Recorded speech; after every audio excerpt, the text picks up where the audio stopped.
తనపై వస్తున్న తప్పుడు కథనాలపై కన్నెర్ర చేసిన రష్మిక. విజయ్ దేవరకొండతో జరిగిన తన వివాహం ముచ్చట్లు, వాటికి సంబంధించిన ఫోటోలను సోషల్ మీడియాలో షేర్ చేస్తూ సరదాగా గడిపేస్తున్న కథానాయిక రష్మిక గురువారం ఉన్నట్లుండి అపరకాలిక అవతారం ఎత్తారు. సోషల్ మీడియా వేదికగా తనపై తప్పుడు ప్రచారం చేస్తున్న వారిపై ఆగ్రహించారు. 24 గంటల్లోగా ఆ తప్పుడు కథనాలను తొలగించాలని హెచ్చరించారు. 2017లో రక్షిత్ శెట్టితో రష్మికకు నిశ్చితార్థం జరిగింది.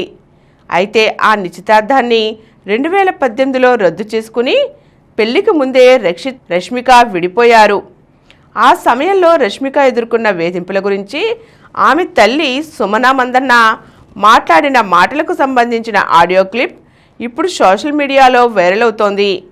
ఎప్పుడో 8 ఏళ్ల క్రితం నాటి మాటలను కావాలని కొంతమంది వ్యక్తులు ఇప్పుడు వెలుగులోకి తెచ్చి విజయ్ దేవరకొండతో వివాహం జరిగిన తరువాత వైరల్ చేయడం చూసి రష్మిక సహించలేకపోయారు.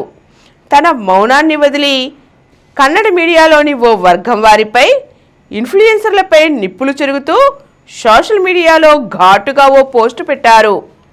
8 ఏళ్లుగా మీడియాలోని ఒక విభాగం కొందరు వ్యక్తులు నాపై అసత్య ప్రచారం చేస్తున్నారు. ఒకరి గౌరవాన్ని, ప్రశాంతతను దెబ్బతీస్తూ ద్వేషాన్ని వ్యాప్తి చేయడం దురదృష్టకరమని రష్మిక అన్నారు.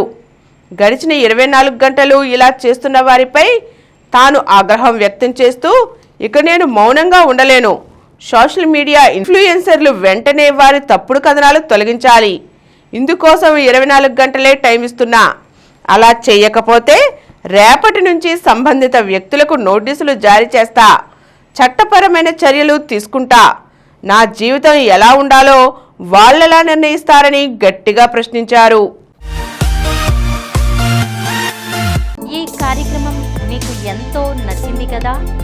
ఇటువంటి మరిన్ని వీడియోల కోసం అనతి కాలంలోనే 21 కోట్ల వ్యూస్ సాధించిన సమరం ఛానల్కు సమర్పించు సమరం సినిమా ఛానల్కు సబ్స్క్రైబ్ చేయండి, లైక్ చేయండి, మీ ఫ్రెండ్స్కి షేర్ చేయండి. అలాగే ప్రక్కనున్న గంట సింబల్ని ప్రెస్ చేయడం మర్చిపోకండి.